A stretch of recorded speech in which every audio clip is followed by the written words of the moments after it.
Al walks into the bar, or into the restaurant bar. Sees June. So, their business was up for lunch. That's good. Oh, Al. He's caught the tone before. It makes him sadder than you can believe. But what are you going to do? Huh? He's trying to make it for June and him.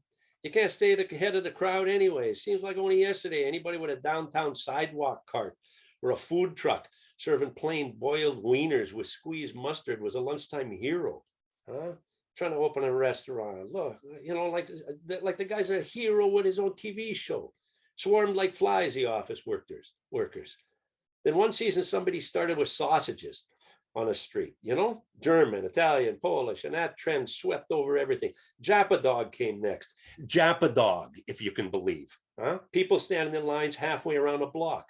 Now you can buy wraps, pitas, sushi, anything. Shawarmas you can get. Shawarmas, nothing. No two people in the whole town can even agree on the spelling.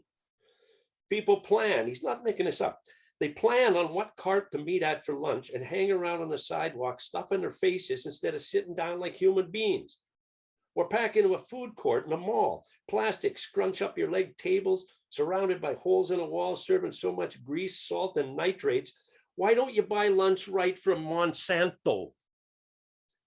Him and June are supposed to come up with an answer to that foolishness.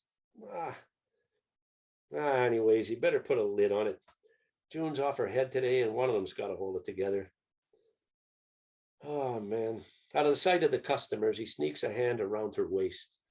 Why don't you take an extra hour or so? I'll handle it till the bar starts filling up. By the way, where's Nita to help? What's with that for a new employee? Out there teaching whales how to hold protest signs? She's on a break.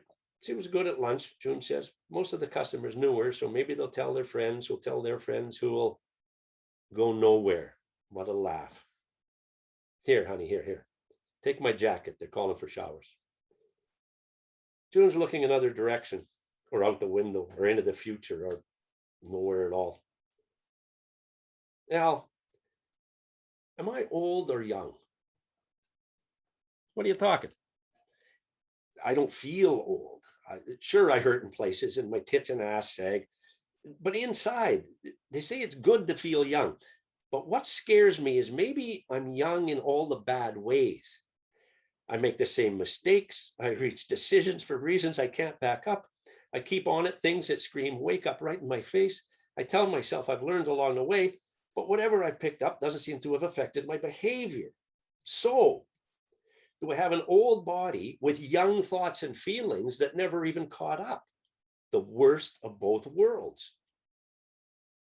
Al looks around a bit and says, well, if you're old, I'm really old. That's all she's going to get out of him today. June kisses him on both cheeks and the mouth, and he rushes to hold the door for her. The jacket, Al says. But it's left but clutched in his hand, and she steps out into the rain, holds her face up to the sky, and starts down the sidewalk. Al shakes his head. She's something, that one. He wishes he could snap his fingers like that and lift her up when she's down. He watches June on her way down the sidewalk until she penetrates a wall of umbrellas tipped forward against the wind. Well, what's that he's smelling? What's that? Got a whiff of incense or something, all spicy and smoky. Oh, there it is. Sure enough, it's Nita right behind him. Must have come in through the back door. Hi, Al. Hey, how you doing, kid? You okay with the job so far? It's Commercial Drive, A few characters in the neighborhood not so polite drop in. You good with that? You ask me the same thing every day. A boss is allowed to be concerned for his staff. You never heard that? Yes, and thank you. But come on, Al. This is me. When I worked up north just to see some bar band, me and a Cree guy drove 2 snowmobiles 20 miles across the tundra on mushrooms. She slips around to the front desk and opens the ledger. What do we need this reservation book for, by the way? The last entry was written with a quill. 2 reasons. 1, it looks professional. 2, you never know. Don't walk in and start changing already. Great girl, Nita, but too much buddy rubbed off on her. When Nita moves away from the counter, Al sees a sticker he knows for sure wasn't there yesterday. He peers in close.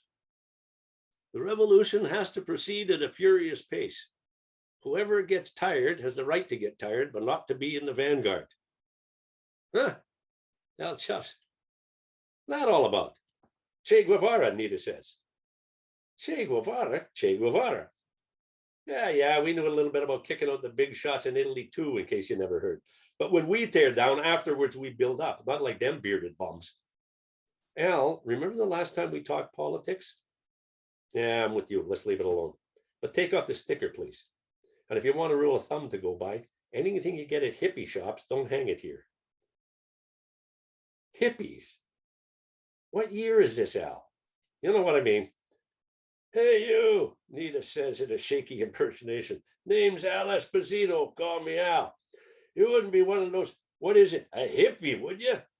Got a camera here. It's okay you make a peace sign while I take your picture in front of this VW van? Go ahead, have your laugh, Al says, then laughs. Mother of God, if he was 20 years younger, no use thinking.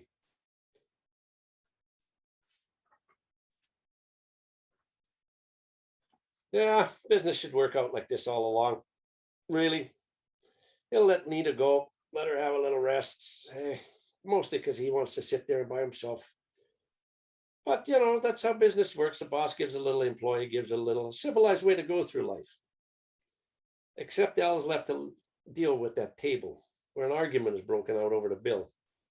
June usually handles this part, the complaints and all that baloney. He loves that woman.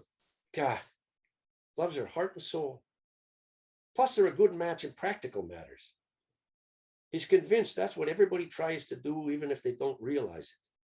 Gather around them people well equipped in the areas they fall short themselves.